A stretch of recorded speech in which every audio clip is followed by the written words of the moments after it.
Hi guys, welcome to Legology by Komal. आज से हम एक नई सीरीज स्टार्ट करने वाले हैं जो कम्प्लीटली डील करेगी हमारे एनवायरमेंटल लॉ के सब्जेक्ट से। So without wasting any time, let's start with the video.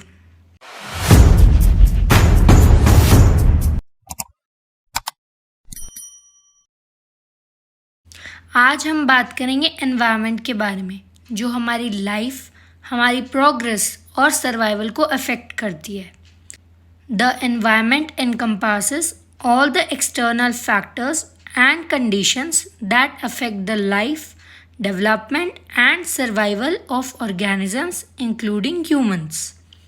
It includes both natural and human made components and can be broadly categorized into several elements.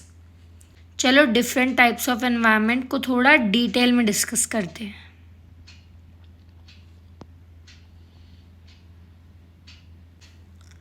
पहले है natural environment. Atmosphere, the layer of gases surrounding the earth, crucial for climate regulation and life support. ये earth के आसपास gases का layer है जो climate को regulate करता है और लाइफ सपोर्ट के लिए ज़रूरी है। Next is hydrosphere, all water bodies on the planet including oceans, rivers, lakes and groundwater. इसमें सारी वाटर बॉडीज आ जाती हैं जैसे ओशंस, रिवर्स, लेक्स और groundwater. Lithosphere, the earth's solid outer layer consisting of rocks, minerals and soils. ये earth का solid outer layer है जिसमें रॉक्स, मिनरल्स और सॉइल आते हैं। Biosphere, the regions of the earth where living organisms exist encompassing all ecosystems. ये earth के वो रीजन्स हैं जहाँ लिविंग ऑर्गेनिजम्स रहते हैं और सारे इकोसिस्टम्स को कवर करता है।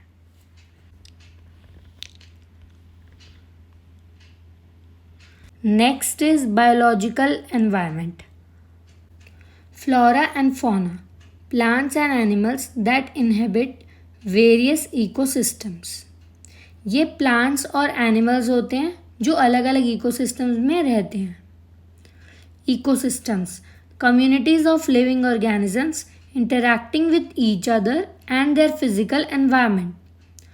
ये लिविंग ऑर्गेनिजम्स की वो कम्युनिटी है जो एक दूसरे और अपने फिजिकल एनवायरनमेंट के साथ इंटरैक्ट करते हैं।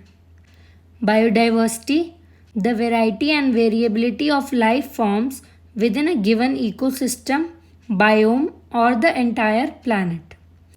ये वेराइटी और वेरिएबिलिटी है लाइफ फॉर्म्स की एक इकोसिस्टम, बायोम या पूरे प्लैनेट में।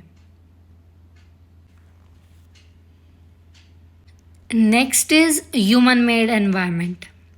Urban and rural areas, human settlements including cities, towns and villages and their associated infrastructure. इसमें ह्यूमन सेटलमेंट्स जैसे सिटीज़, टाउन्स और विलेजेस और उनके इंफ्रास्ट्रक्चर इंक्लूडेड हैं। Agricultural lands, areas use for farming and life stock production. Areas जो भी farming और life stock production के लिए यूज़ होते हैं। Industrial areas, regions designated for manufacturing and other industrial activities. इसमें वो रीजन्स आते हैं जो मैन्युफैक्चरिंग और इंडस्ट्रियल एक्टिविटीज़ के लिए डेजिग्नेटेड होते हैं। Next is social and cultural environment. Socio economic factors, human activities, economic systems and societal structures that impact the natural environment.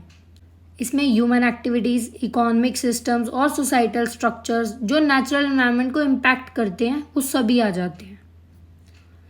Cultural practices, traditions, customs and practices that influence how communities interact with the environment.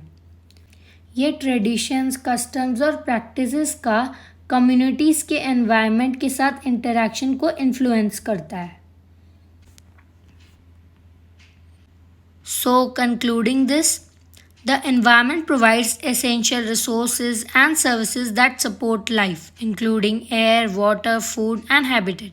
It also offers recreational, aesthetic, and spiritual benefits.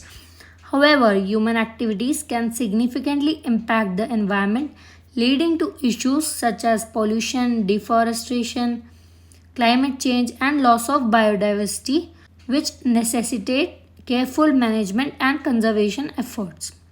Environment हमें essential resources और services provide करता है, जैसे air, water, food और habitat.